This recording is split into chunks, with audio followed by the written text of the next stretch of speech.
15 দফা দাবির সমর্থনে তেলিয়ামুড়া মহকুমা শাসকের নিকট তেলিয়ামুড়া ব্লক কংগ্রেসের পক্ষ থেকে বুধবার সকালে ডেপুটেশন প্রদান করা হয়। তেলিয়ামুড়াবাসীর সার্বিক দিক চিন্তা করে এদিন তেলিয়ামুড়া মহকুমা শাসক পরিমল মজুমদারের নিকট মোট 15 দফা দাবিতে সমর্থনে এক ডেপুটেশন প্রদান করা হয়। এই দিনের এই ডেপুটেশনে উপস্থিত ছিলেন প্রাক্তন কংগ্রেস বিধায়ক অশোক কুমার বৈদ্য, তেলিয়ামুড়া ব্লক যুব কংগ্রেস সভাপতি অতনু পাল, জেলার মহিলা কংগ্রেস সভানেত্রী সবিতা জমাতিয়া, জেলা কংগ্রেস সাধারণ সম্পাদক রাজধন সরকার সহ অন্যান্যরা।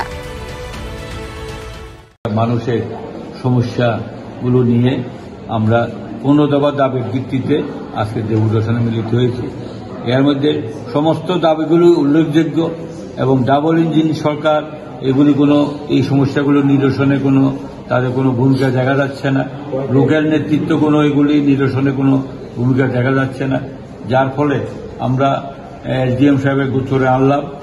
বিশেষ করে এই গত সেপ্টেম্বর এবং অক্টোবর মাসে আটা উদা হয়ে গিয়েছে, 90% লোক ভোক্তারা আটা পাননি এবং এখানে জলের সমস্যা পৌরসভা আগামী দিন বিরাট আকার ধারণ করবে। মানুষ সময় মতো জল পাচ্ছে না এবং টাইম খুব শর্ট, কম সময়ে জল পাচ্ছে এবং অ্যাক্সিডেন্ট জোন কমানোর জন্য, তেলিয়ামুড়া শহরের সৌন্দর্য বৃদ্ধির জন্য নতুন যে রাস্তাগুলো হচ্ছে সেগুলোতে মিডলে যাতে ডিভাইডার বসানো হয় ইত্যাদি সমস্যাগুলো নিয়ে আমরা আজকে এসডিএম সাহেবের সঙ্গে মিলিত হয়েছি।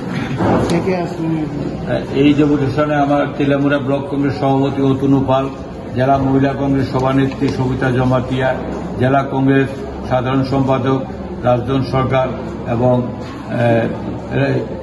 দেববর্মা, বিজয় রঞ্জন দেববর্মা এবং অন্যান্য নেতৃবৃন্দরা উপস্থিত ছিলেন। এসডিএম সমস্ত দাবিগুলি যুক্তিকতা স্বীকার করেছেন এবং উনি ইমিডিয়েট